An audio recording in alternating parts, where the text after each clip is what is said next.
ಪಾಕ್ ಪರ ಘೋಷಣೆ ಕೂಗಿದ್ದಾರೆ. ಸರ್ಕಾರ ವಜಾ ಆಗಬೇಕು. ಕಾಂಗ್ರೆಸ್ ನಾಯಕರೇ ಯಾರೂ ಕಿವಿ ಮೇಲೆ ಹೂ ಇಟ್ಟು ಕೂತ್ಕೊಂಡಿಲ್ಲ. ಬಿಜೆಪಿ ನಾಯಕರ ನೇತೃತ್ವ ವಹಿಸಿರುವ ಆರ್ ಅಶೋಕ್ ಕಾಂಗ್ರೆಸ್ ವಿರುದ್ಧ ವಾಗ್ದಾಳಿ ನಡೆಸಿದ್ದಾರೆ.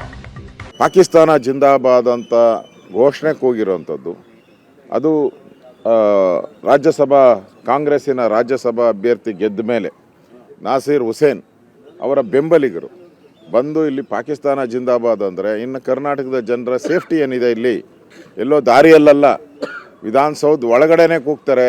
ಅದಕ್ಕೆ ಇದುವರೆಗೂ ಕಾಂಗ್ರೆಸ್ ಒಬ್ಬರು ಚಕಾರ ಎತ್ತಲ್ಲ, ಒಬ್ಬ ಮಂತ್ರಿನೂ ಇಲ್ಲಿ ಬರಲ್ಲ, ಮುಖ್ಯಮಂತ್ರಿ ಅದ್ರ ಕಡೆ ಗಮನನೇ ಕೊಡಲ್ಲ ಅಂತ ಹೇಳಿದ್ರೆ ನನಗನ್ಸ್ತತೆ ಇದು ದೊಡ್ಡ ಕುತಂತ್ರ ಮಾಡಿರೋವಂಥದ್ದು. ನನಗನ್ಸ್ತತೆ ಇನ್ನು ಒಳಗಡೆ ಯಾರೋ ಭಯೋತ್ಪಾದಕರು ಇನ್ನೇ ಒಳಗಡೆ ಏನನ್ನ ಸೇರ್ಕೊಂಡಿದ್ದಾರೋ ಅನ್ನೋ ಭಯನೂ ಕೂಡ ಇಡೀ ರಾಜ್ಯದ ಜನತೆಗೆ ಕಾಡ್ತಾ ಇದೆ.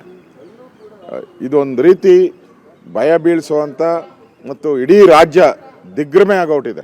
ಏನಪ್ಪ ಎಲ್ಲೋ ದಾರಿಯಲ್ಲ, ಎಲ್ಲ ಪಾಕಿಸ್ತಾನದ ಬಾರ್ಡ್ರಲ್ಲ, ಎಲ್ಲ ಬಾಂಗ್ಲಾದೇಶದ ಬಾರ್ಡ್ರಲ್ಲ ನಡೆದಿರೋದು. ಇದು ವಿಧಾನಸೌಧ ಒಳಗಡೆ ನಡೆದಿದೆ ಅಂದರೆ ನಮಗೆ ಇನ್ನು ಭದ್ರತೆ ಏನು?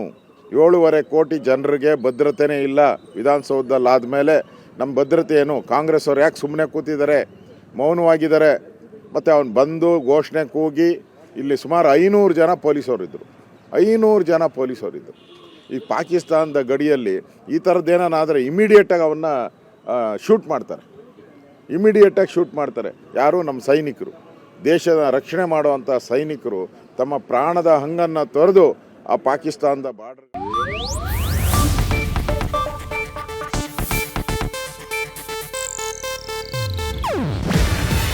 ಇದು ಏಷ್ಯಾನೆಟ್ ನ್ಯೂಸ್ ನೆಟ್ವರ್ಕ್ ಪ್ರಸ್ತುತಿ. ನೀವು ನೋಡ್ತಿದ್ದೀರಾ ಏಷ್ಯಾನೆಟ್ ಸುವರ್ಣ ನ್ಯೂಸ್.